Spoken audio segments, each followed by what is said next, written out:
Vous connaissez la célèbre Nabila, mais vous ne connaissez pas Laurent Billionnaire, Maëva Guénam ni Mila Jasmine?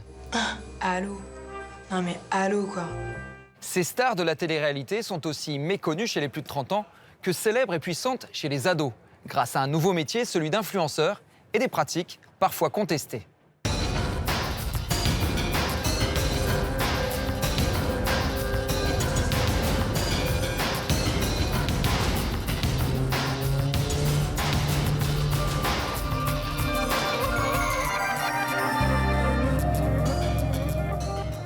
Bonsoir.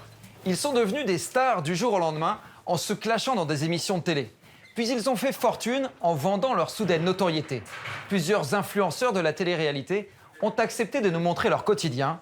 Au programme, réseaux sociaux, paillettes et beaucoup d'argent. Il y a des mois où on peut faire 15 000 €, il y a d'autres mois où on peut faire 60 000 €. Vous allez découvrir la puissance de ces nouveaux riches. Ils sont gérés par des géants du divertissement, dragués par les politiques, malgré une réputation parfois sulfureuse. Car certains influenceurs sont accusés d'arnaquer leurs fans et d'abuser de la crédulité de leur jeune auditoire. Donc je vends maintenant mes culottes. Donc c'est des culottes qui ont été portées par moi. Et pour parler de ce drôle de business, on s'est installé à la Plaine Saint-Denis, dans l'ancien studio 103. C'est ici qu'a été tournée, il y a 21 ans, la première télé-réalité de France. Le décor a un tout petit peu changé depuis. Aujourd'hui, Stéphane Courby, l'ancien producteur de Love Story, possède l'une des principales agences d'influenceurs. Et sa fondatrice, Magali Berda, sera avec nous dans les fauteuils rouges. On discutera notamment avec elle de la plainte pour escroquerie dans laquelle elle est citée et dont on vous dévoile les détails ce soir. Ce sera juste après l'enquête de Paul Labrosse, Rizén Selika pour Kat et compagnie.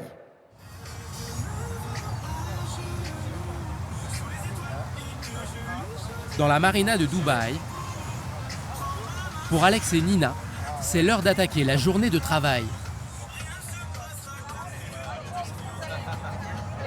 Mais chérie, du coup, en voilà une nouvelle boat party cette semaine. On en fait une toutes les semaines avec Alex. Ah, c'est trop bien. Ouais, c'est trop bien. Du coup, on voulait aujourd'hui vous montrer un peu l'envers du décor de cette boat party. C'est bien ça, hein? Depuis 3 ans, le couple de Français est influenceur. Ils gagnent leur vie en filmant leur quotidien dans de courtes vidéos qu'ils diffusent sur Internet. Et ici, à Dubaï, ils ont de quoi faire rêver. Franchement, c'est incroyable. On travaille dans des conditions soleil, bonne humeur. Les gens sont heureux de travailler. C'est vrai. Lui était coach sportif, elle, mannequin. Tout a démarré pendant le confinement, quand ils publient des sketchs sur les réseaux sociaux, depuis leur appartement de la région parisienne. Là, il y a la poubelle, mon amour. Et mes chips. Tu manges que de la merde tout le temps. Et donc, viens, on va courir. Eh ben, tu crois que je vais courir comme ça? Bah ouais, je te fais rouler comme tu veux. Leur humour fait un carton. 1,5 million de fans s'abonnent à leurs comptes respectifs. Surfant sur leur succès, ils plaquent tout pour s'installer à Dubaï. Depuis, chaque semaine, ils embarquent sur le bateau d'un ami. Leurs réseaux sociaux adorent. Faire beaucoup de vues sur Internet, cela peut rapporter gros. Car un influenceur, c'est d'abord un homme ou une femme sandwich. La vidéo de Nina et sa copine ressemble à une banale chorégraphie, mais c'est un placement de produit. Une marque de maillot de bain paye Nina pour cette publication, et plutôt bien. Ils sont bien, non? Ouais. Sur un TikTok comme ça, sachant que j'ai 1,4 million d'abonnés, on est rémunéré entre 1 500 et 3 000 € le TikTok. Le couple n'en dira pas plus sur ses revenus, mais fait parfois 3 placements de produits par jour. De l'argent, du soleil, mais pas seulement. À Dubaï, le paradis est aussi fiscal. Quand t'as un business qui marche, t'es content de travailler parce que tout ce que tu fais, ça vient pour toi et tu donnes rien aux autres et ça te motive encore plus. Tu te lèves le matin, t'as la hargne, quoi. Zéro impôt. Zéro impôt, c'est... voilà. Ça joue aussi au fait qu'on est venu ici, bien sûr. On va pas se le cacher. Lucas, coucou. Et pour gagner plus, il faut s'exposer plus. À 7 mois, Luca, le fils de Nina et Alex, a déjà son compte sur les réseaux sociaux, avec 42 000 abonnés. Bienvenue dans l'univers des influenceurs, où tout ce qui est dans la lumière brille de 1000 feux, Tu l'as? mais où l'envers du décor fait parfois moins rêver. Apparu il y a à peine plus de 10 ans, les influenceurs sont devenus les vedettes de nos smartphones, les idoles de nos ados. Certains ont un talent. La danse pour Léa et lui, 17 millions d'abonnés sur TikTok. Les jeux vidéo, chez Squeezie, 17 millions de fans sur YouTube. Enfin, on l'a tant attendu ce jeu. Ou le sport avec Thibaut InShape, 5 millions d'abonnés sur Instagram. Attendu, on descend à peu près là. Ah oui, tu descends bien. Nous nous sommes intéressés à celles et ceux qui doivent plutôt leur célébrité à leur sourire, leur silhouette ou à leur passage dans une émission de télé-réalité. Vous connaissez forcément Nabila, suivie par 7 millions de fans. Non mais allô quoi. T'es une fille, t'as pas de shampoing. Allô. Allô. Dans son sillage, d'autres ont percé, comme Maëva, Mila, Paga, Julien, Caroline, Jazz ou Laurent Billionnaire. Leur succès attire des centaines de marques qui y voient une nouvelle manière de vendre, en particulier aux adolescents. La petite paire de claquettes. Un univers où sévissent les arnaques, où l'argent et le clash règnent en maître. Et où leur large audience et leur pouvoir d'influence attirent désormais toute la classe politique. Qu'est-ce qu'on rigole chez Marlène de Schiappa.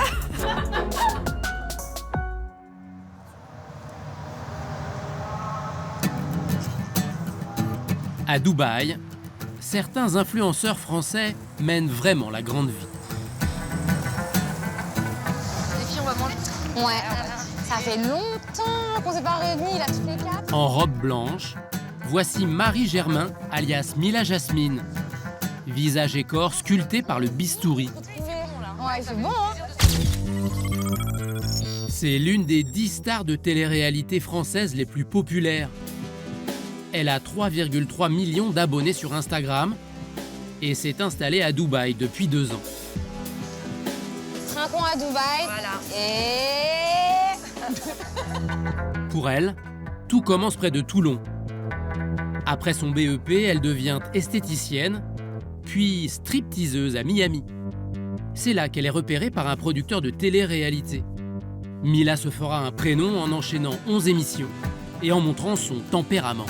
On a vu une Mila gentille, on a vu une Mila un petit peu énervée, mais là on va voir en fait comment je me comporte avec une meuf que vraiment je peux pas me blaire. Vas-y, tu me ferais pas de bouffonne, hein. Tu me ferais pas de bouffonne. Hé, j'ai pas ton là, tu me ferais pas de bouffonne, d'accord? Tu me ferais pas de bouffonne. Elle est gentille. Mais quelle gentille avec toi. Quelle gentille. Mais alors, gentille. Mila a de l'ambition. Si elle a déjà conquis les ados, elle compte maintenant s'attaquer à leurs parents. C'est pour ça qu'elle a accepté notre caméra. Nous la retrouvons un matin dans les quartiers chics de Dubaï.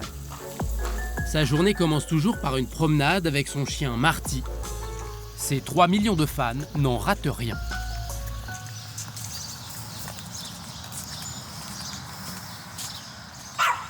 Dormi, il y a un S ou non? Non, c'est bon. Ça, je fais des fautes, mais en même temps, on sait que c'est moi qui écris, hein. Voilà. À son stade de notoriété, plus besoin d'en mettre plein la vue. Le quotidien de Mila suffit à son public. Donc là, c'est ma première story de la journée. Donc c'est le matin, c'est pour dire bonjour. C'est un peu comme une histoire quand on ouvre un livre. Ces stories, de courtes vidéos qui disparaissent après 24 heures. Elle publie en temps réel. Le matin est une heure de grande écoute. Et à Dubaï, elle a un avantage stratégique. En France, il est quand même encore tôt. Il y a à peu près 2-3 heures de décalage. Ça dépend si on change d'horaire. Et du coup, pour quelqu'un qui se lève tard, comme moi, je peux un peu conquérir les gens qui se lèvent tôt. Mila Jasmine vient d'emménager dans ce petit palais. Venez, je vais vous faire visiter. Donc ici, c'est mon salon.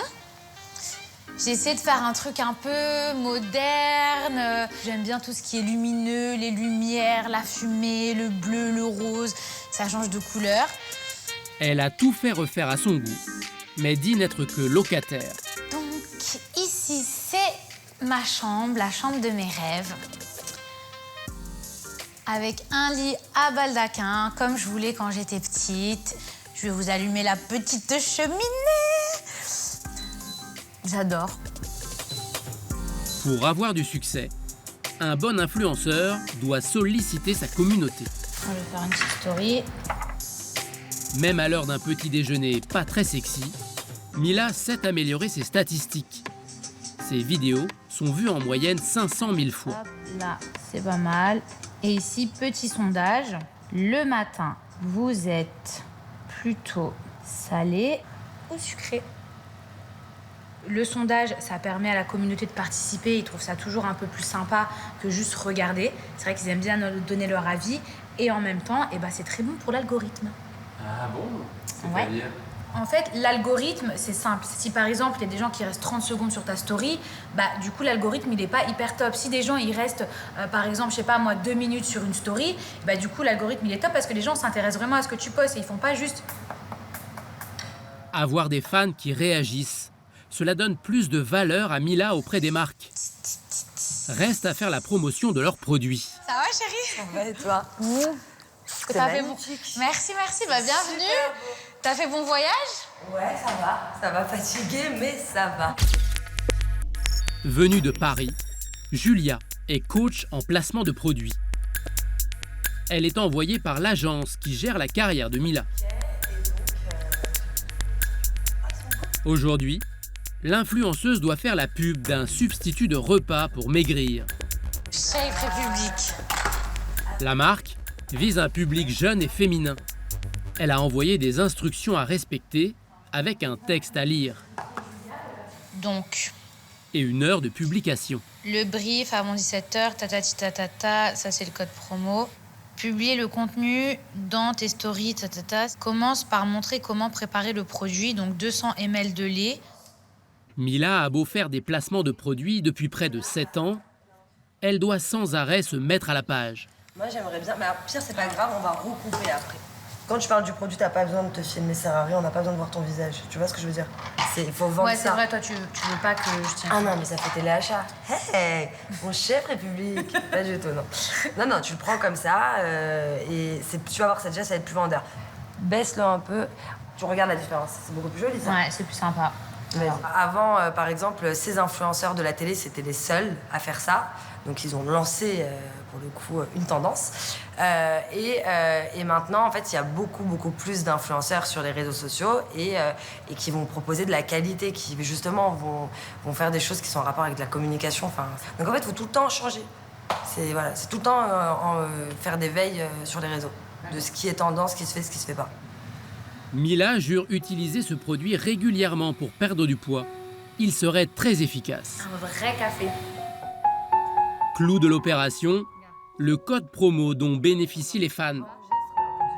L'objectif, qu'ils cliquent et achètent le produit en ligne immédiatement. Grâce à mon code promo, vous avez moins 22% sur tous les produits du site internet. En revanche, Mila dit toucher entre 500 et 1500 € pour une publication qui va rester 24 heures sur ses réseaux. Et voilà. Tu m'envoies tout bien. Ouais. Elle en ferait en moyenne une 50aine par mois. Et bon après-midi, ok? Heureusement qu'elle est là. Il y a des mois où on peut faire 15 000 €, il y a d'autres mois où on peut faire 60 000 €. Vous êtes millionnaire? C'est pas tabou pour moi, mais oui, je suis millionnaire. Sa fortune, Mila Jasmine la doit en grande partie à une femme, son agent à Paris. La plus courtisée de France et la plus connue, Magali Berda. Le grand public l'a découverte comme chroniqueuse de l'émission Touche pas à mon poste. Très vite, les grands journaux se sont interrogés sur cette femme d'influence, devenue puissante femme d'affaires. Cet été, une violente polémique l'oppose au rappeur Booba. Le sulfureux chanteur l'accuse, elle et ses influenceurs, d'escroquerie. C'est la guerre, on t'a dit. C'est la guerre. À coups de messages vengeurs, le rappeur et sa communauté multiplient les attaques. Faux contrat pour obtenir de vraies commissions. Ce que tu comprends pas, Magali, c'est qu'on a des sacs de plaintes et de preuves contre toi. J'en aurai bientôt fini avec cette actrice manipulatrice, diabolique et ses acolytes. Magali Berda a depuis porté plainte contre le chanteur pour cyberharcèlement. Je suis en train de craquer. Je suis trop fatiguée. Y'a personne qui comprend, je suis trop fatiguée. 2 mois avant cette polémique, après de longues négociations, elle avait accepté de nous accueillir chez elle et de répondre à toutes nos questions.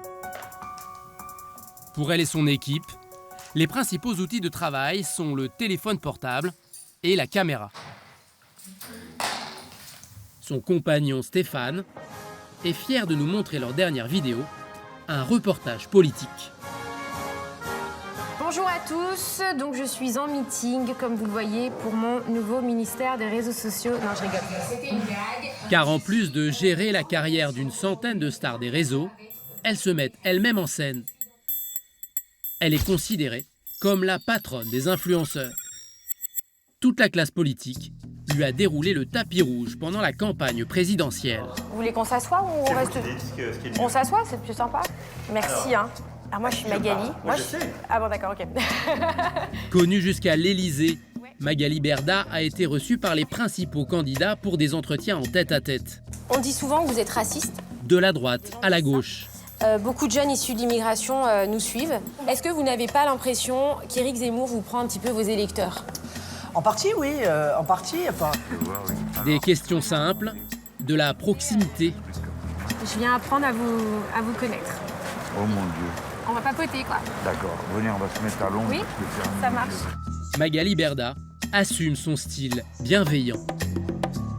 Je le reconnais et je ne m'en cache pas. Il n'y a pas de questions sur le fond politique parce que j'estime que je n'ai pas les épaules pour. Mais c'est Madame Tout-le-Monde qui ne vote pas, qui est en rupture avec la politique, qui ne comprend pas, qui a envie d'avoir réponse à ses premières questions. Madame Tout-le-Monde n'est pas n'importe qui sur les réseaux. Postée sur sa chaîne YouTube, ses vidéos atteignent plusieurs centaines de milliers de vues. Ce jour-là, celle de Valérie Pécresse est en ligne depuis moins de 4 heures. On est à 6363. Ce qui fait rêver les politiques, ce sont les statistiques de sa chaîne. Les 3/4 du public a entre 18 et 34 ans. C'est la bonne tranche d'âge, quoi. Des jeunes en âge de voter que les politiques ont du mal à toucher d'habitude. Est-ce que vous n'avez pas l'impression aussi d'être instrumentalisé par les politiques? J'en ai strictement rien à foutre d'être instrumentalisée parce que je suis pas bête et que je sais très bien que ça leur apporte quelque chose. Parce qu'on va pas se mentir, on n'est pas hypocrite et je pense qu'ils ne le sont pas puisque même eux, ils le disent d'ailleurs. Hein. Il y en a certains qui ont répondu à de la presse en disant « mais nous, on a besoin de montrer aux gens et de toucher des gens qu'on n'a pas l'habitude de toucher ». Donc ils le disent. La papesse de l'influence ne s'embarrasse pas. Elle revient de trop loin pour ça. Si elle vit aujourd'hui entourée de gardes du corps dans son appartement des Beaux-Quartiers, il y a 6 ans, cette Niçoise était une courtière en assurance ruinée. À l'époque, au fil de ses sorties, elle fait la connaissance de candidats de télé-réalité. C'est alors qu'elle a l'idée qui va changer sa vie. C'était une ancienne employée qui m'avait présenté des candidats de télé-réalité parce qu'ils restaient là et ils zigzaguaient un petit peu comme moi, je zigzaguais. Moi, j'étais en faillite, mais vous savez, quand vous êtes en faillite, vous êtes tellement au fond du trou. Mais j'y croyais, j'attendais. Et moi, j'ai analysé ce qu'ils faisaient. Il y en a qui m'a dit, mais des fois, on fait des promos pour des pulls et on nous offre les pulls. J'ai dit, mais t'as besoin de pulls? Bah non. Bah alors pourquoi tu veux des pulls? Bah parce qu'ils me les donnent et en échange... Mais non, mais il faut leur demander de l'argent parce que ces gens-là, quand tu leur fais de la promo, ils gagnent de l'argent grâce à toi. Et en fait, je suis partie les accompagner, négocier. Et petit à petit, bah en fait, ils se sont rendus compte qu'ils valaient quelque chose. Monnayer la valeur des petites vedettes de la télé, l'idée existe aux États-Unis à l'époque, mais pas en France. Ah non, tu préfères laquelle, toi? Regarde, celle-là ou l'autre? Magali Berda s'en empare. Elle crée la première, sa société, Shona Events. Une centaine d'influenceurs recrutés, des bureaux près des Champs-Élysées. Et voilà Magali Berda à la tête d'un petit empire de 60 salariés et 40 millions d'euros de chiffre d'affaires. Elle a même été élue parmi les 40 femmes les plus influentes de France par le magazine Forbes. Hop, alors attends. Maëva, elle a reçu son GHD, elle est trop contente. Ouais, ils sont trop bien leurs produits. J'aime trop. Ouais, voilà. T'as vu, chérie, je suis contente. Ça, c'est ma réponse. Donc là, il y a un bureau avec des talent managers. Donc les talent managers, c'est ceux qui réceptionnent les colis, qui font valider les marques. Des talent managers qui gèrent les placements de produits des influenceurs et des commerciaux chargés de trouver des marques. Qui travaillent Voilà. Donc là, il y a Dylan, il y a Ethan, il y a Obé. C'est mon beau-fils. Voilà le meilleur ami de mon beau-fils. C'est un peu comme mon fils adoptif. Ici, on travaille un peu en famille. Des clients. Et puis il y a Julien aussi qui est là. Et on aime le showbiz. C'est le fils de Benjamin Cassady. Ça va faire 4 ans. 4 ans. Voilà. Après, il a rencontré sa chérie. Et maintenant, ils attendent un heureux événement. Donc, je vais devenir tata. C'est voilà. ça. Super. C'est ça. Une tata, une copine. Magali Berda se veut tout sauf une patronne. Mieux pour ses influenceuses, elle dit même être une seconde maman. Hello. Ça va? Ça va et toi? Oui, ça va. Marwa Meraska, 275 000 abonnés sur Instagram, revient du tournage d'une télé-réalité. C'était trop bien et c'était très dur. Éprouvant. Une fois deux. Ouais, j'imagine. Je suis venue récupérer le colis. Ça va? C'est l'heure pour elle de récolter les fruits de sa notoriété, car elle a des contrats à honorer. C'est moi. C'est moi. Voilà. Il est canon, hein? Ouais, il est canon. Bon, ben voilà. Donc, Ça, tiens. le chou. Voilà. Les cils. Ok. Donc, tu les essayes et puis tu me dis ce que t'en penses. Et puis, si ça te va, et ben comme ça, je peux te planifier le post. Ok. Parce qu'ils ont validé ton profil, ils ont adoré ton compte Insta. Et du coup, ben, il manque plus que ta validation à toi. Ouais, ils sont doux et tout. Ouais.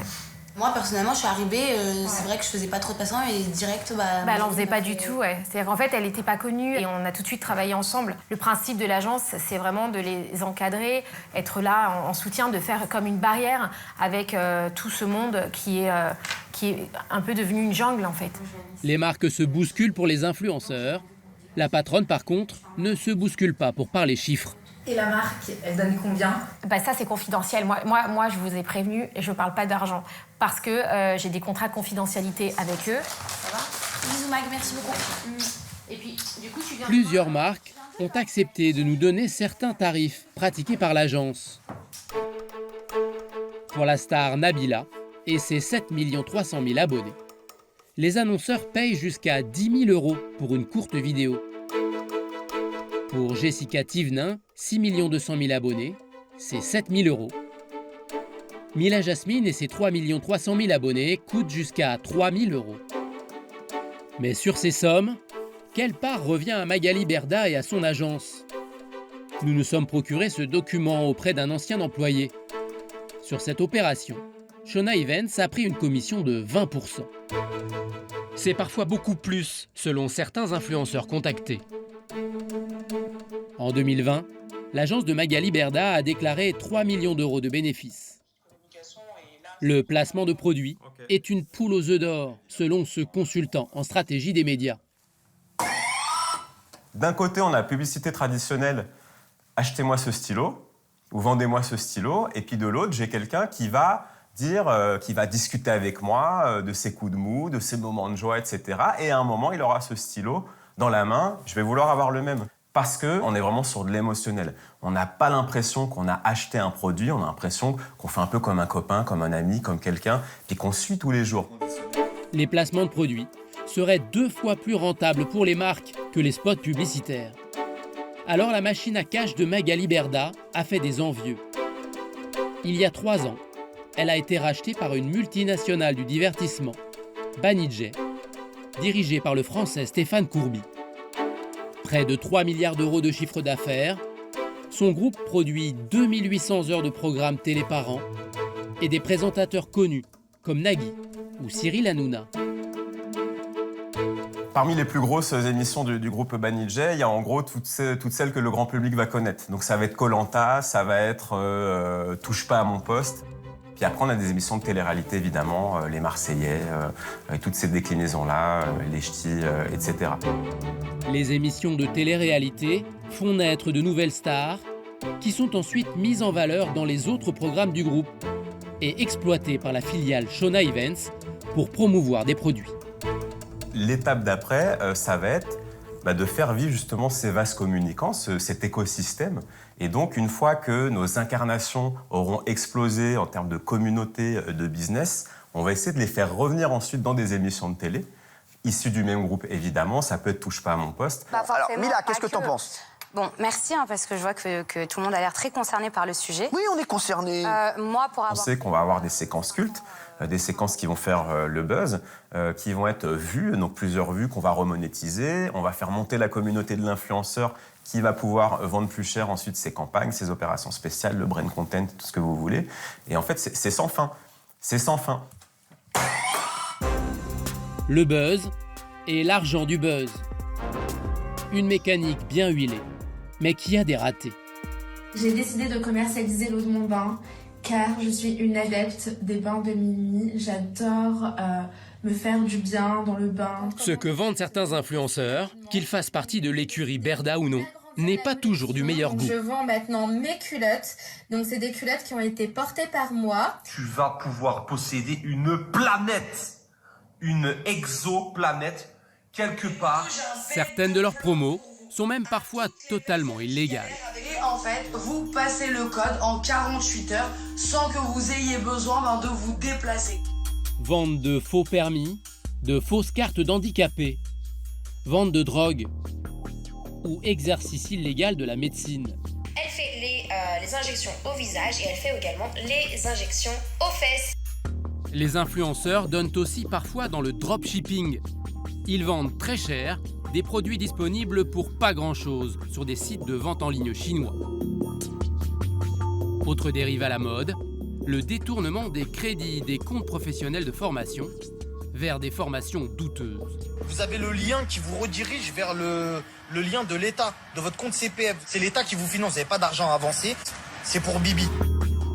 Sur les réseaux sociaux, des pages spécialisées comme celle-ci dénoncent les pratiques suspectes et recensent des centaines d'exemples.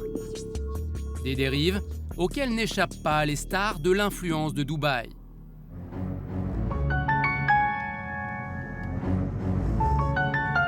Retour chez Mila Jasmine et ses 3,3 millions d'abonnés. Alors, bienvenue dans la caverne d'Ali Baba. Donc ça, c'est mon placard de placement de produits. Welcome in my dressing room. Chez elle, la collection de produits reçus pour des placements semble illimitée. C'est franchement la pièce dont je suis la plus fière. Les seuls produits qu'elle a achetés sont issus des marques de luxe qui ne travaillent pas avec elle.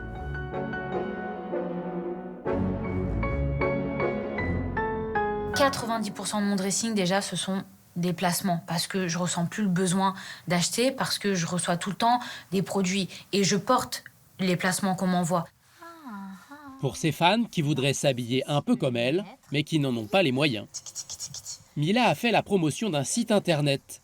C'était 1 mois avant notre rencontre. Je vais vous parler du nouveau site internet avec lequel je collabore qui s'appelle La Moula Shop.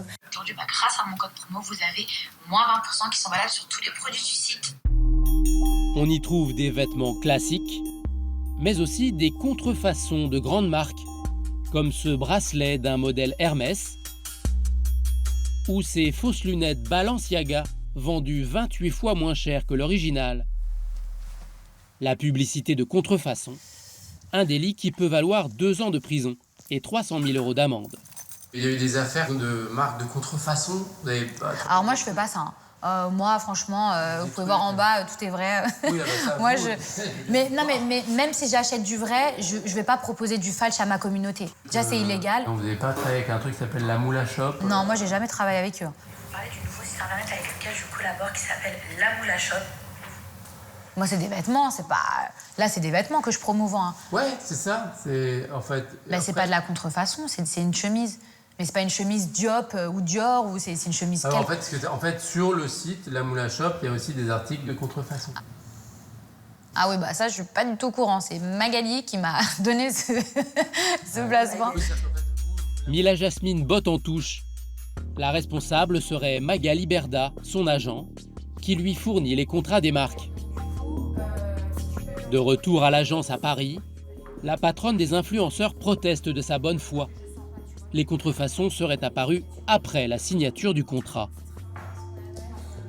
On n'est pas propriétaire des sites internet, c'est-à-dire que nous, on vérifie le site, si c'est carré, on le valide. Si c'est propre, on le valide. Et si derrière, eh bien, le client, le site fait, excusez-moi du terme, de la merde, eh bien, on le bannit. Suite à cette publication, on arrête parce qu'on s'aperçoit que la marque En fait, je ne peux pas contrôler ce qui se passe après. Magali Berda serait donc elle aussi une victime. Problème, déplacement litigieux, Shona Events en a proposé des dizaines d'autres à ses influenceurs. Comment marche ces embouts? Donc c'est pour faire des boucles. Autre star de l'agence, Maeva Genam. Elle vend une brosse à boucler les cheveux qui utilise le nom d'un produit de la marque Dyson. Encore de la contrefaçon. C'est-à-dire que, en plus de vous donner des conseils dans les produits... Isabeau de la Tour, qui vante les mérites d'un site de paris sportif avec un peu trop d'enthousiasme. Le pari en fait. Donc ça c'est génial parce que du coup vous n'avez rien à perdre, strictement rien à perdre parce que... Affirmer qu'il n'y a rien à perdre pour un site de paris, c'est illégal. On aurait pu continuer comme ça longtemps, mais on a voulu en parler à Magali Berda et ça ne lui a pas plu. Moi là tu me pièges en fait, parce qu'en vrai, parce que tu me fais parler de 2 trucs, tu m'as pas prévenu. En plus de ça, je sais même pas si c'est les miens et j'ai répondu, alors je savais même pas si c'est moi, j'ai même pas pu vérifier si c'était de chez moi. Donc déjà je voudrais que cette séquence-là elle apparaisse pas, parce que je veux pas me sentir piégée dans le sens où je n'ai pas les éléments de réponse. Alors on se revoit pour faire une réponse propre avec la juriste. Je vais réfléchir. Pourquoi pas? Je vais réfléchir. Moi je tue mon travail. Franchement c'est pas cool. J'ai 3 enfants moi, tu sais j'ai 60 salariés, c'est pas un jeu hein. Finalement, la patronne des influenceurs acceptera de s'expliquer le lendemain. C'est beaucoup pour moi, c'est-à-dire qu'on dirait que je suis le... Après un briefing de ses juristes. La brosse à lisser qui copie Dyson, cela a échappé à leur vigilance. Le partenariat aurait été interrompu après quelques semaines. J'invite Dyson à attaquer pour contrefaçon, parce que c'est Dyson qui doit attaquer pour contrefaçon. Il est hors de question qu'on vende de la contrefaçon. Voilà, maintenant... On a un taux d'imperfection et une marge d'erreur, peut-être, il faut savoir le dire, qui est très petite. Donc ça c'est génial, parce que du coup vous n'avez rien à perdre. Pour les paris sportifs où le client n'a rien à perdre... Rien à perdre, oui, c'est un peu dur quand on dit paris sportif. Oui, bien sûr, non mais ça je suis d'accord. Pour éviter ce genre de problème, on a suspendu ces partenariats. Encore une suspension. Mais combien de jeunes fans se font avoir chaque jour? Car Shona Events n'est pas la seule agence concernée. Loin de là. Et certains placements de produits font parfois des dégâts. À Orange, c'est l'histoire qu'a vécue Cindy, 38 ans. Elle est devenue influenceuse quand elle a gagné 30 000 abonnés sur Instagram en 2 mois.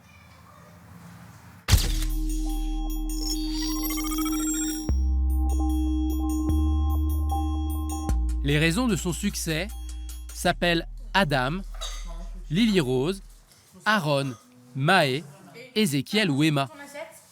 Car Cindy est mère de 9 enfants. Oh, tu rigoles? Il y a 3 ans, elle a participé à une émission de TF1, Famille XXL. Elle et sa famille nombreuse ont été filmées pendant 4 mois. Avant même la diffusion, une agence de placement de produits lui propose un contrat. We Events, dirigé par Wesley Nakache, le principal concurrent de Magali Berda. L'agence a elle aussi été rachetée par un grand groupe, Satisfaction, dirigé par l'animateur Arthur, qui produit Les Anges de la télé-réalité ou La Villa des cœurs brisés. Une fois le contrat signé, Cindy touche 100 € par vidéo où elle place des produits, comme ses shampoings vendus plus de 30 € le flacon. Alors ce produit-là, je l'ai utilisé pratiquement tous les jours. Hein. Donc quand on reçoit une dizaine de produits, forcément, on fait des économies nous derrière parce qu'on n'achète pas les produits. Mais en plus, on se dit, bon, c'est une superbe marque, quoi. Donc, Et en fait, au bout d'une semaine d'utilisation, j'ai déjà les cheveux qui commencent à changer. J'ai les cheveux qui commencent à être secs, très secs. J'avais l'époque, j'avais vraiment les cheveux longs à ce moment-là. Et qui commençaient déjà à être brûlés, en fait. Les jours, les semaines passent, et là, je m'aperçois en fait que je perds en masse, donc en longueur derrière. Et dès que je sors de la douche, que je me coiffe, c'est des poignées de cheveux qui commencent à tomber en fait. Cindy ne comprend pas tout de suite ce qui lui arrive. Ce sont ses abonnés qui l'alertent. J'ai encore les avis des gens qui s'affichent sur les produits. Compo pas top, on les voit partout, mais j'ai testé grosse perte de cheveux, démangeaisons, savourien, j'ai eu une mycose à cause de Niki Paris. Super beau quand on les utilise, mais quand on arrête, c'est la cata. Une amie a plus de cheveux à cause d'eux. Donc c'est pas moi qui me fais un film, j'invente pas les choses. Je suis pas la seule dans ce cas-là. Et c'est en tombant vraiment sur les avis des personnes qui ont utilisé ou qui utilisent ces produits-là que je me dis le problème, il vient de là en fait. Cindy affirme qu'elle contacte alors son agent chez We Events. Là, je me dis, mais je suis vraiment obligée en fait d'utiliser les produits. Et là, on me sort ouvertement. Ma chérie, si tu veux pas les utiliser, tu fais comme beaucoup le font. Tu mets tes produits à toi dans les packaging.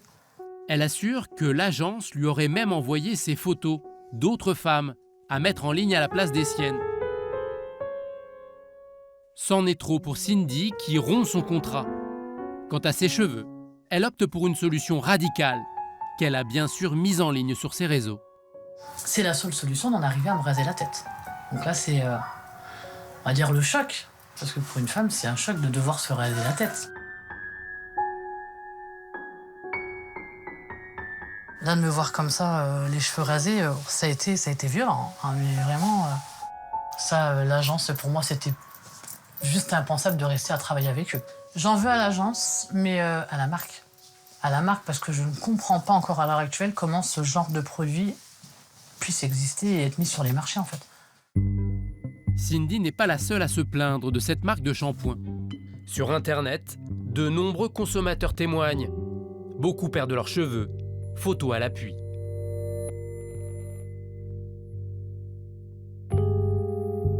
Depuis, une procédure judiciaire oppose la marque et son fournisseur.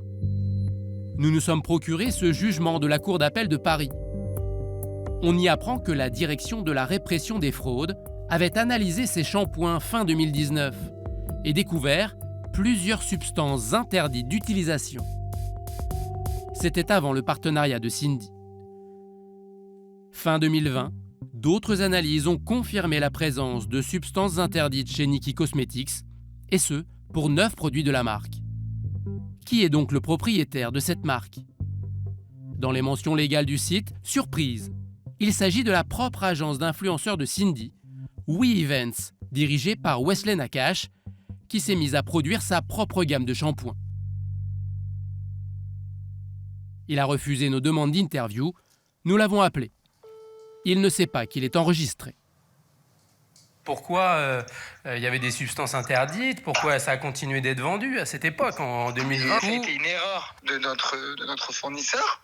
Et la cosmétologie, il y a des choses qui sont autorisées. Mais tous les ans, il y a des nouveaux produits qui peuvent être interdits par rapport à des allergies, par rapport à des consommateurs. Est-ce que votre métier, c'est de vendre des shampoings? C'est aussi une des questions. Mais pourquoi j'ai pas le droit d'être entrepreneur et d'ouvrir des marques? C'est un métier d'être entrepreneur et de pouvoir monter des business. Mais alors, qui contrôle ces placements de produits? Que fait l'État pour empêcher ces dérives? Nous avons sollicité la direction de la répression des fraudes pendant plusieurs mois. Ils ont finalement accepté de nous répondre par téléphone. Allô? Oui, bonjour. Des milliers de placements à surveiller chaque jour, des vidéos qui disparaissent des réseaux en quelques heures. Les services de Bercy semblent dépassés. Les publications des influenceurs, certaines sont pérennes et certaines sont plus éphémères. Et parfois, ça prend du temps. C'est des enquêtes qui sont complexes. Donc effectivement, les résultats ne sont pas instantanés. Mais c'est un réel sujet qui gagne en ampleur, pour lequel nous nous mobilisons fortement pour cette année. Et moi, ce dont je peux vous assurer, c'est de la mobilisation de nos équipes sur le sujet. La répression des fraudes a récemment fait un exemple en épinglant la reine des influenceuses de télé-réalité, Nabila, qui a fait la promo d'un vendeur de crypto-monnaies. Chérie, je sais pas si vous avez déjà entendu parler du Bitcoin, cette sorte de nouvelle monnaie. Si vous y connaissez rien, ça vous permet de gagner de l'argent sans investir beaucoup. Vous investissez des petites sommes. Voilà, donc c'est vraiment sûr, c'est vraiment cool. Et si ça vous intéresse, vraiment, vous pouvez y aller les yeux fermés. Pour avoir affirmé que le placement était sans risque, Nabila a été condamnée à 20 000 € d'amende. À Bercy, le phénomène inquiète jusqu'au sommet de la hiérarchie. Le ministre de l'économie en personne s'est fendu d'un tweet vidéo. Je voudrais vraiment faire appel à tous les influenceurs qui ont un impact considérable sur la décision d'achat des jeunes. Prenez vos responsabilités. Le ministère a créé un site dédié pour signaler les fraudes. Pendant que certains ministres tentent de faire la police chez les influenceurs, d'autres continuent à les courtiser. Un pari risqué. Ici, lors d'un meeting d'Emmanuel Macron en campagne, Magali Berda est accueillie à bras ouverts par plusieurs membres de son gouvernement. Quelques mois plus tôt, elle avait été invitée à déjeuner en tête-à-tête par Gabriel Attal. Et en décembre dernier, elle et 5 de ses influenceuses sont reçues officiellement place Beauvau. Bon, les filles, je vous emmène où là? On va voir Madame la ministre. On va voir Madame la reine. Non. Marlène Schiappa. Voilà. Ce jour-là, Magali Berda fait la promo de leur rencontre avec Marlène Schiappa. C'est ma nouvelle volonté de vouloir vraiment communiquer avec mes influenceurs. C'est très important. Madame la ministre. Objectif de la ministre, que les influenceuses communiquent autour du 3919, le numéro dédié aux violences faites aux femmes, comme l'ont déjà fait nombre de célébrités. C'est inacceptable. Que vous soyez victime ou témoin. Le 3919. Mais ce soir-là, ce sont les coulisses de la rencontre diffusée sur le net qui vont faire parler. Qu'est-ce qu'on rigole chez Marlène Schiappa? Tu veux des cocktails? Eh ben, y'en a pas. La petite chanson devient virale, 2 millions de vues, et elle ne plaît pas à tout le monde. Une partie des médias s'agace. On ne se comporte pas comme ça dans un ministère, à ricaner, excusez-moi, je suis vraiment dure, mais à ricaner comme des bécasses. Si vous avez été foutre là-bas. Mais avancer, évoluer, faire des choses. Vous avancez où, vous? Se servir des réseaux sociaux. Magali Berda, comme d'habitude, assume totalement cet épisode. Ceux qui me connaissent et qui nous regardent sur Snapchat, ils ont compris ce qu'on faisait.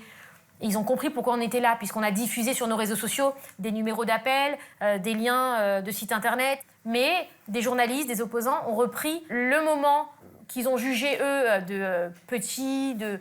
Et ça, c'est nul, mais je m'en fous, parce qu'on a fait plus de bien que de mal. Plus de bien que de mal, ce n'est pas vraiment l'avis de tous les influenceurs de Shona Events. À l'époque, Nathania Sion, 22 ans, n'a pas du tout apprécié la séquence. 812 000 abonnés et 4 téléréalités à son actif, elle travaille alors avec Magali Berda depuis plus d'1 an. Aujourd'hui, elle lui en veut beaucoup et lui reproche de ne pas avoir pris au sérieux des accusations d'agression sexuelle qui pèsent alors sur un autre influenceur de l'agence, Ilan Castronovo. Elle se passait pour une féministe qui est là pour défendre la cause des femmes. Elle va rencontrer Marlène Schiappa pour parler de tout ça et jouer la féministe à 2 balles et nous faire des grandes interviews où après tu la joues politique, alors qu'elle n'a même pas été capable de défendre les intérêts juste de ses clients en fait. Ça, c'est grave. Derrière ces accusations, un épisode plutôt scabreux. Nathania dit avoir été elle-même victime de cet influenceur qu'elle avait connu sur un tournage. Un soir, début 2019, elle l'aurait reçu dans l'appartement qu'elle partage avec un ami. Elle aurait repoussé ses avances, mais il se serait invité dans son lit. Il a essayé d'avoir des rapports en me faisant comprendre qu'il était excité. Et je lui ai dit non, comme la veille d'ailleurs. Et du coup, j'ai senti le drap bouger. Du coup, je me suis retournée pour voir ce qu'il faisait. Et j'ai vu qu'il était en train de se masturber à côté. Ça m'a dégoûtée, du coup je me suis retournée et j'ai fait comme si j'avais rien vu, comme si je dormais en fait. Nathania a porté plainte pour harcèlement sexuel près de 3 ans après les faits. Sur le moment, elle affirme ne pas avoir pris la mesure des événements. Elle n'aurait réalisé que quelques mois plus tard, lorsqu'elle entend parler d'une deuxième affaire impliquant le même Ilan. Elle décide alors de le dénoncer sur les réseaux sociaux. Non, j'ai bien confirmé que tu t'étais branlé à côté de moi. Dans mon lit. Voilà. Sache que je ne mens pas et que jamais ma main a touché ton vieux corps de porc. Tu me dégoûtes au plus haut point. Et là, en plus, tu te remasturbes devant une autre femme. Mais est-ce que tu te rends compte que c'est une agression sexuelle, espèce de débile?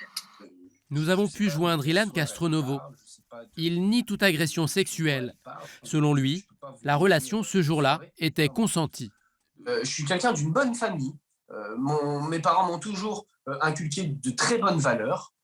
Et évidemment, même si tu es en couple avec une fille, si elle n'a pas envie, elle n'a pas envie. Mais ça, c'est des choses normales, en tout cas, dans ma conception de la vie à moi. En vérité, je suis fatigué de tout ça.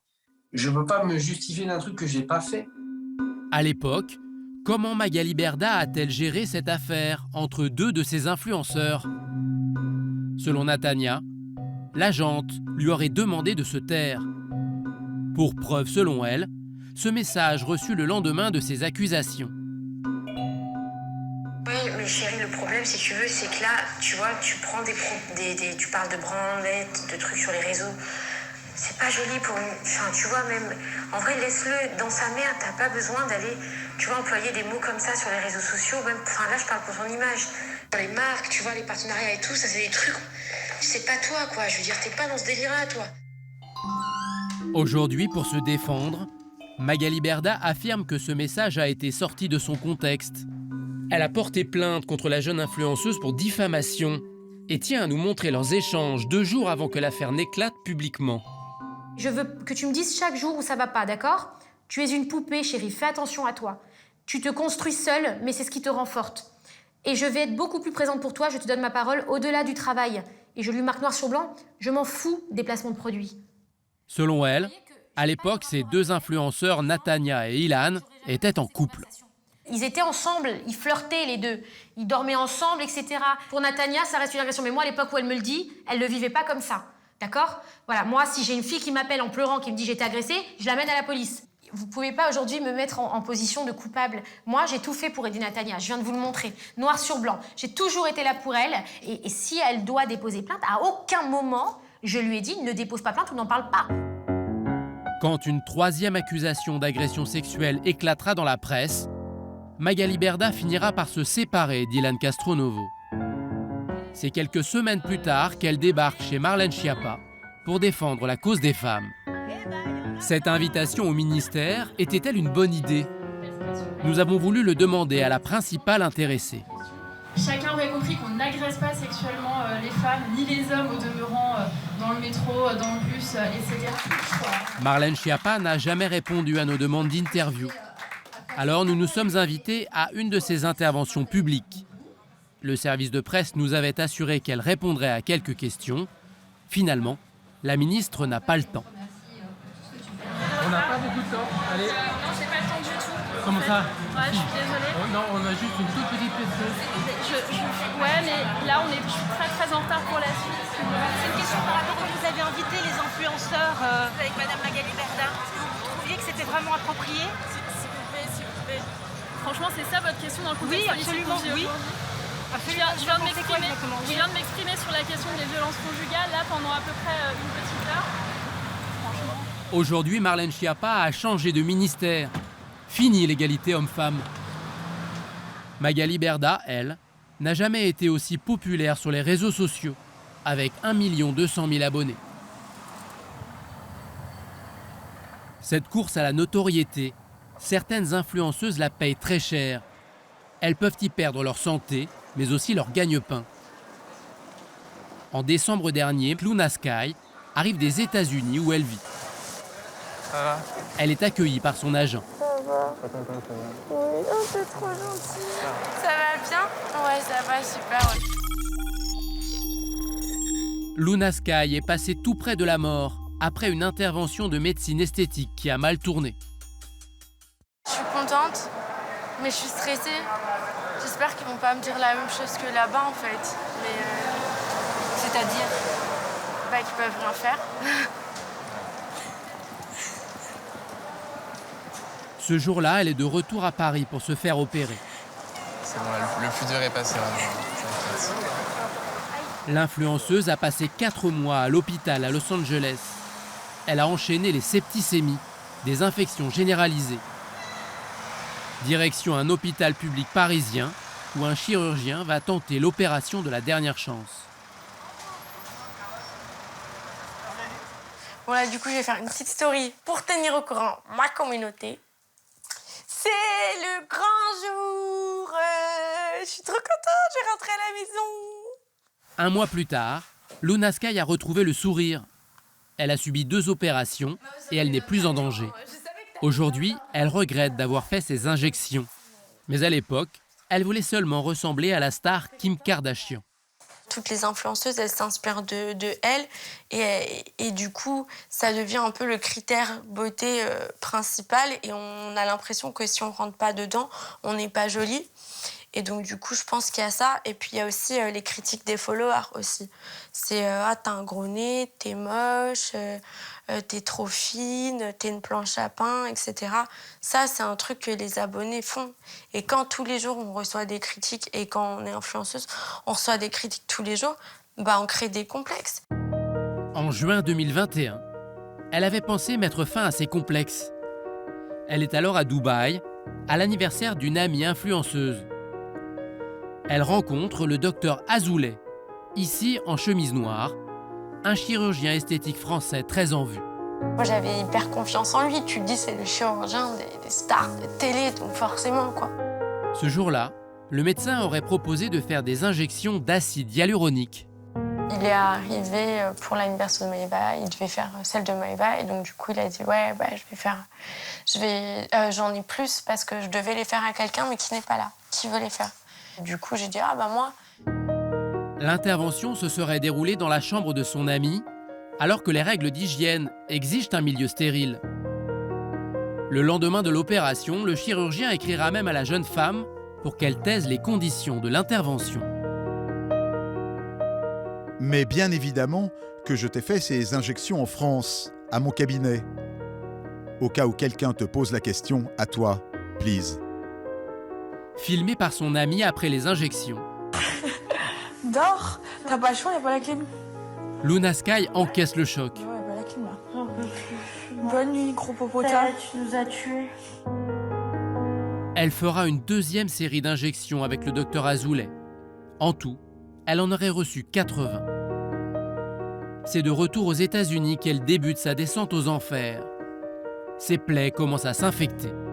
Elle est hospitalisée en urgence. J'ai refait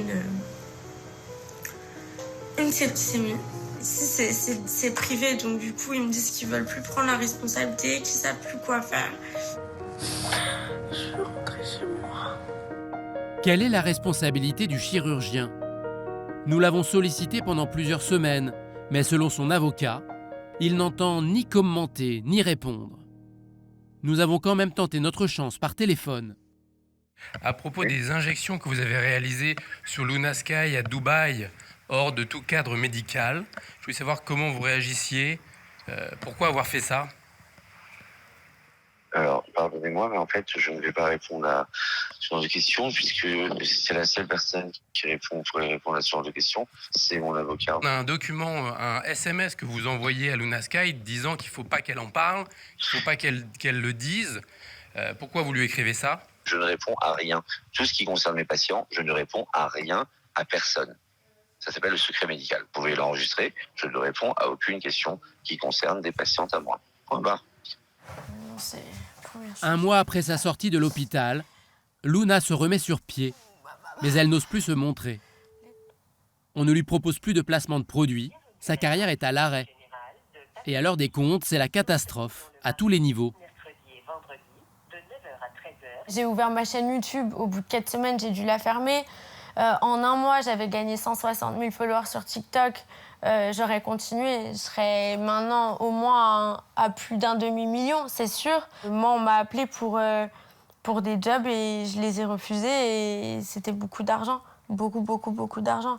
Je sais que, en gros, oui, si je fais le calcul déjà de base, sans extra et tout que je fais, bah, c'est 175 000. Donc, j'ai aussi refusé des tournages, c'est encore de l'argent. Donc, ouais, en tout, clairement, 200 000. Clairement, ouais, ma vie, elle a pris une tournure différente. 200 000 € de manque à gagner en 7 mois d'arrêt de travail. Luna Sky a également contracté un emprunt pour rembourser ses frais d'hospitalisation aux États-Unis. Difficile pour autant de recommencer les placements de produits. Toute activité physique lui provoque des douleurs. Le retour à la vie d'avant n'est pas pour tout de suite.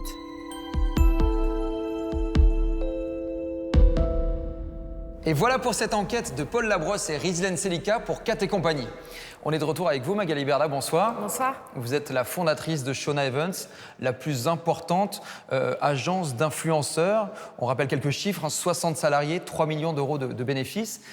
Vous êtes fière de ce que vous avez accompli, de ce que vous faites aujourd'hui avec cette agence ? Alors oui, je suis fière parce qu'on a développé beaucoup de belles choses. Là, on a montré beaucoup de négatifs, mais Shona Evans, c'est aussi beaucoup de positifs. Vous avez montré quelques exemples qui sont vraiment minimes, mais il y a aussi énormément de petites entreprises qu'on a aidées à démarrer, d'entreprises qui aujourd'hui ont embauché, ont créé de l'emploi. Alors vous êtes très critiqué. Nous, on a démarré notre complément d'enquête sur les arnaques supposées des influenceurs et de Shona Evans bien avant que la polémique prenne toute cette ampleur, avec notamment le rappeur Booba qui vous prend pour cible depuis quelques semaines. Sur le fond, est-ce que certaines de ces accusations sont justifiées ? Alors, sur Booba, non, parce que Booba a commencé à m'attaquer sur toute autre chose que les placements de produits et j'ai vécu quand même 1 mois de cyberharcèlement intense. Enfin, j'ai toujours un harcèlement en meute, c'est quelque chose de très compliqué à vivre et à comprendre. On a en effet pu consulter la plainte que vous avez déposée. Il y a effectivement à l'intérieur plusieurs dizaines de milliers de messages haineux. On voit un exemple ici, des menaces de viol, référence à la Shoah également. Vous aviez déjà vécu ça et vous vous attendiez à vivre ça un jour ? Non, les réseaux sociaux, c'est un monde nouveau pour moi. Quand j'ai atterri dans ce business en 2016, je ne faisais pas ça, je ne connaissais pas la télé-réalité ni les réseaux sociaux. Donc c'était assez violent. Je me suis rendu compte de ce qui étaient vraiment les réseaux. C'est un milieu qui est dangereux. C'est un peu l'effet boomerang quelque part ? Non, je pense qu'on ne peut pas dire ça. À ce niveau-là, quand je reçois des appels au viol, au meurtre, à la décapitation, etc., quand je le supplie d'arrêter, et c'est très humiliant pour moi et très rabaissant, et qu'il me répond « au plus tu agonises, au plus ça m'excite », j'estime que... Il y a pas de... Enfin là, on n'est pas dans quelque chose de normal et on peut pas banaliser ça en fait. Alors on a parlé de la plainte que vous avez déposée pour cyberharcèlement. On va maintenant montrer une autre plainte, celle déposée par le rappeur Booba. C'est une plainte déposée contre X, mais c'est Shona Evans, votre société, qui est visée. L'avocat de Booba, Patrick Lugman, dénonce des pratiques commerciales trompeuses. Je cite, des influenceurs agissant pour le compte de Shona Evans font la promotion de produits sur les réseaux sociaux, diffusés au plus grand nombre, qui s'avèrent être de pures arnaques. Il y a plein d'exemples de produits contrefaits ou alors jamais livrés. Au total, 27 marques qui sont pointées du doigt. Et il y a 7 influenceurs de votre agence, en plus de vous, qui sont visés. On en reconnaît quelques-uns, Jessica Thévenin, Maëva Guénam, enfin des gens qui ont été en tout cas dans votre agence. Et l'avocat de Booba explique qu'il s'agit d'une escroquerie complexe et organisée, centralisée par la société Shona Evans. En gros, pour lui, c'est un délit puni de 10 ans de prison. Est-ce que c'est une plainte qui vous fait peur ? Alors non. Parce que déjà, les 3/4 des influenceurs là ne sont pas dans mon agence. Et c'est un peu ce qu'a créé Booba, cet amalgame justement de m'attribuer des marques avec qui on ne travaille pas, des influenceurs avec qui je ne travaille pas. Pour qu'on soit précis, du coup, donc, sur les 7 influenceurs en plus de vous, lesquels n'ont jamais travaillé pour vous ? Non, mais Seb Dadi, j'ai travaillé il y a très longtemps avec lui, donc je pense pas que... Il nous a effectivement confirmé avoir travaillé pour vous. Oui, il y a très longtemps, bien sûr. C'était peut-être en 2017. Rim, je n'ai jamais travaillé avec elle. Maëva, oui, je travaille avec elle. Jessica aussi. Julien Tanti, je ne travaille plus. On ne travaille plus ensemble depuis 1 an. Ilan, on ne travaille plus ensemble. Et Félicia, je n'ai jamais travaillé avec elle. Donc à ce jour, il y a 2 influenceuses dans votre écran qui sont ce sont des cas passés, donc des gens qui ont travaillé pour vous. Comment vous expliquez qu'il y ait autant de cas de marques et de livraisons contrefaites, de livraisons jamais réalisées ? Excusez-moi, je reprends. Vous montrez une page où il y a marqué 27 marques. Il faut savoir que je travaille avec en moyenne 3500 clients par an depuis 2016. Je vous laisse faire le calcul. Est-ce que le problème, c'est pas justement cette technique du dropshipping, le fait qu'on ait des influenceuses ou des influenceurs qui vendent des produits qu'ils ne connaissent pas, qui sont revendus finalement beaucoup plus cher qu'ils ne valent réellement ? Il ne faut pas mettre tout le monde dans le même panier déjà, parce qu'il y a d'excellents influenceurs, il y a de très bons influenceurs, que ce soit en télé-réalité ou pas. Le dropshipping aujourd'hui, ça représente que 5% de notre chiffre d'affaires, ce qui est pas grand-chose. Depuis 2 ans, presque 2 ans et demi, on fait un vrai tri là-dessus. On a fait un vrai tri.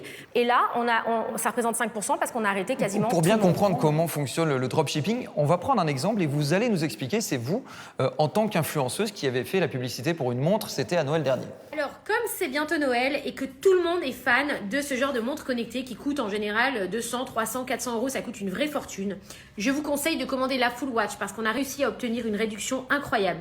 Je vous donne grâce à mon code promo Magali20 d'accord, 20% supplémentaires, ce qui fait que vous pouvez commander votre montre Full Watch à 39,99 €, qui est cadeau pour une montre connectée et surtout avec toutes les fonctionnalités qu'elle a, c'est juste énorme.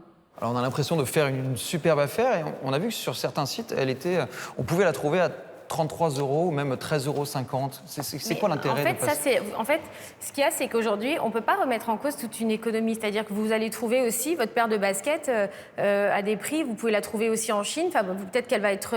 en fait, je ne peux pas, moi, réinventer l'économie française. Moi, tout ce que je sais, c'est que cette marque, c'est une marque qui livre les clients, qui est carré, avec qui j'ai pas de problème, les clients se plaignent pas. Il y a des gens qui n'ont pas les moyens d'acheter des montres connectées à 200 ou 300 €. Il n'y a pas un peu tromperie sur la marchandise quand on fait croire que ça vaut 300 € alors qu'en fait, nulle part ça vaut ce prix-là? Ah si, il y a des marques, bien sûr.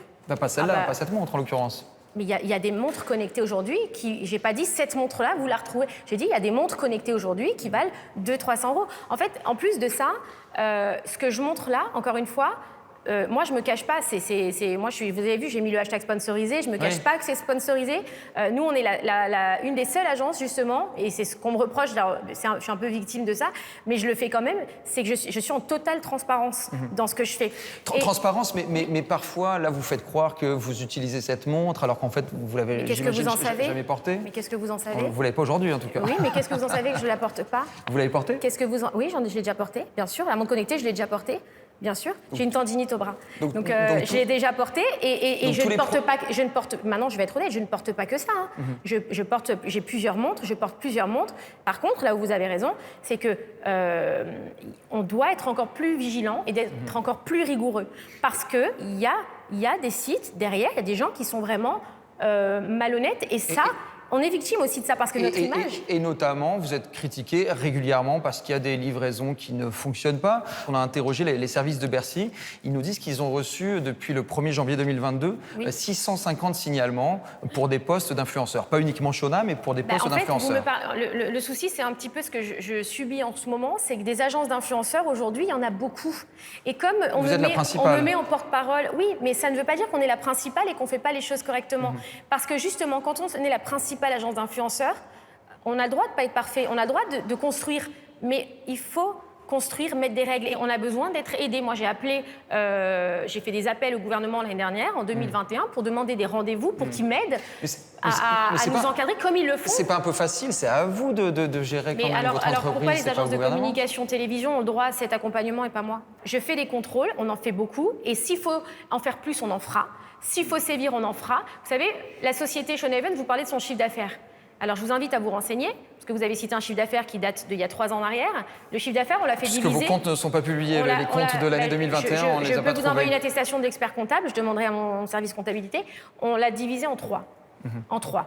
Tout simplement parce... Et j'ai de la demande, On a de la demande, vous pouvez aussi, je peux vous montrer, parce qu'on a un tel taux de refus de sites qui est énorme, parce qu'il faut sévir et il faut réglementer. Je le disais en début d'émission, on est ici dans l'ancien studio 103 de la Plaine Saint-Denis. C'est ici qu'a été tournée il y a 21 ans la première émission de télé-réalité, Love Story. Vous regardiez, vous, à l'époque, et vous imaginiez qu'il y aurait tout un secteur économique à créer autour? Non, j'étais pas du tout là-dedans.